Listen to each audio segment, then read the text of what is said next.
Naku, eto. Hindi nyo daw alam ito. Pagdating natin sa airport, pakain mo lahat ng mga kasama natin sa aeroplano. Stop ko muna. Hindi daw natin alam to. Hindi nyo daw alam to, mga kababayan. Diyos ko. Ay, may kwento. Si Medjal Dia. Hindi nyo alam ang istorya na yan. Nako. Panigurado ako. Bida na naman sila dito. Panigurado ako. Bida na naman ang dating Pangulong Duterte dito, mga kababayan. Sige nga, pakinggan natin. Aeroplano dito. Ang unang tanong niya sa akin nung landing na kami, may pera ka ba dyan? Yan. Yung tipo bang, kano pera mo dyan? No?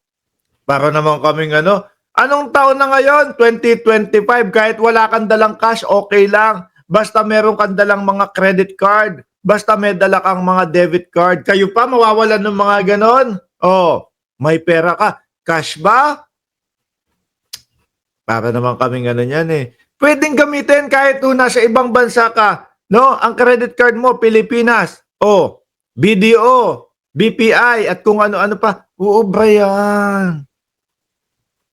Oh, bakit daw kailangan ng pera? Sabi ni dating Pangulong Duterte. Sabi ko,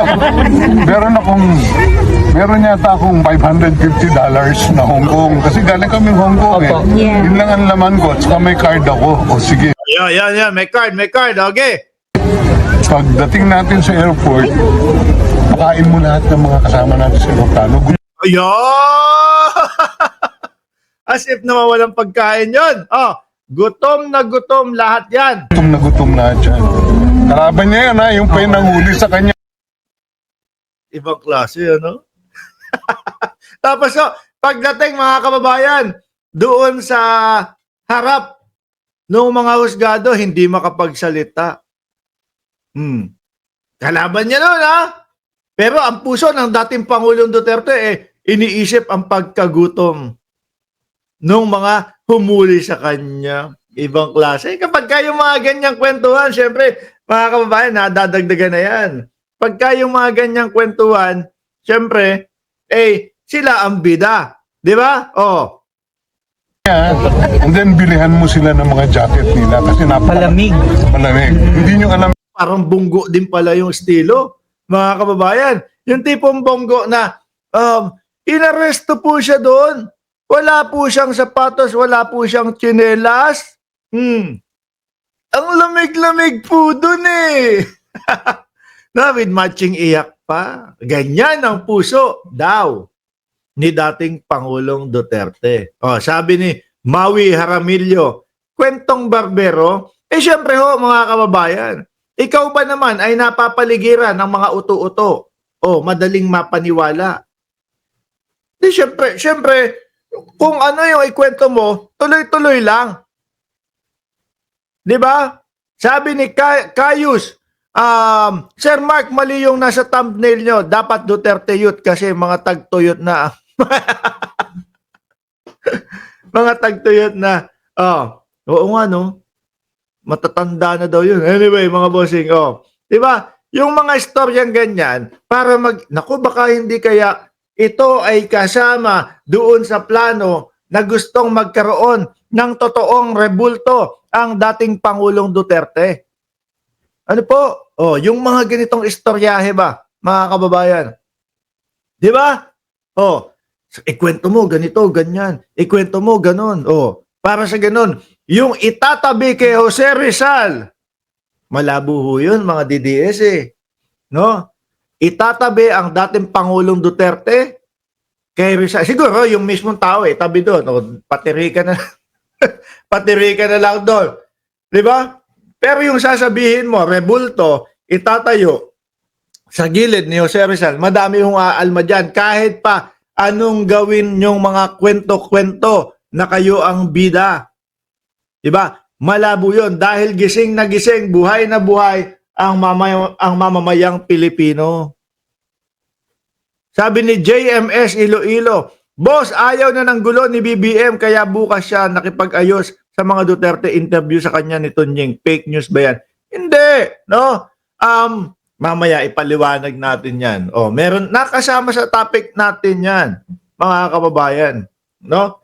O, game. Ulit nga natin si Majel Dia. Aeroplano dito. Ang unang tanong niya sa akin nung landing na kami, may pera ka ba dyan? Sabi ko, meron ako. Kwentuhan, parang mga piknikan lang ho ang nangyayari ang ganapan, mga bossing. No? Para, baka itong kwento na ito, makapagpalabas. Pag narinig ng mga ICC, makapagpalabas. No? Ng isang Duterte. Mga kababayan, wag nawa mangyari na itatabi sa tunay na bayani.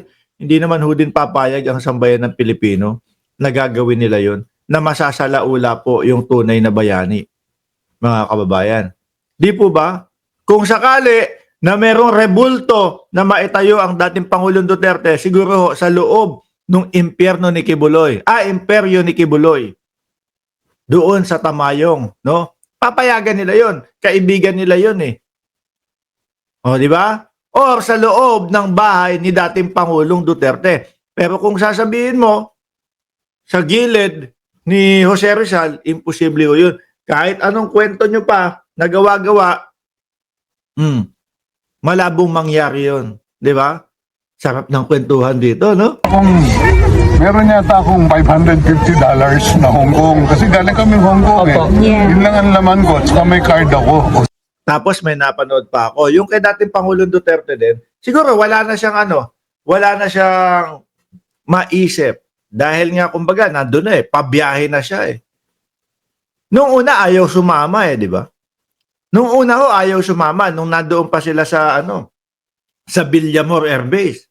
Ayaw sumama ng dating Pangulong Duterte, kaya nga ho, umabot ng 12 oras sila doon eh. O, tapos siguro na-realize niya, wala na. No? Talagang pabiyahe na ako sa dahig. Talagang pabiyahe na ako sa ICC. O sige, video mo ako, Majel Dia. Sabihin ko, eto, ginawa ko ito para sa mga kapulisan. Di ba, sabi ko sa inyo, trabaho lang kayo? O, eto na, sumuko na ako. Hero na Hero na naman no, mga kababayan. O, di ba? O, yan na. Okay na yon yung mga rebulto na ginagawa sa The Netherlands, sabi ninyo. At naniwala naman ho. Naniwala naman, mga kababayan, yung mga utu-utong DDS na talagang mga taga-Netherlands ay iginagawa ng rebulto si dating Pangulong Duterte. So, sa ngayon, since nabanggit nyo na, no, etong interview kay Pangulong Bongbong Marcos, panoorin natin ngayon. Saka tayo mag-reaction. O, eto ha. Gusto niyo bang makipagkasundo pa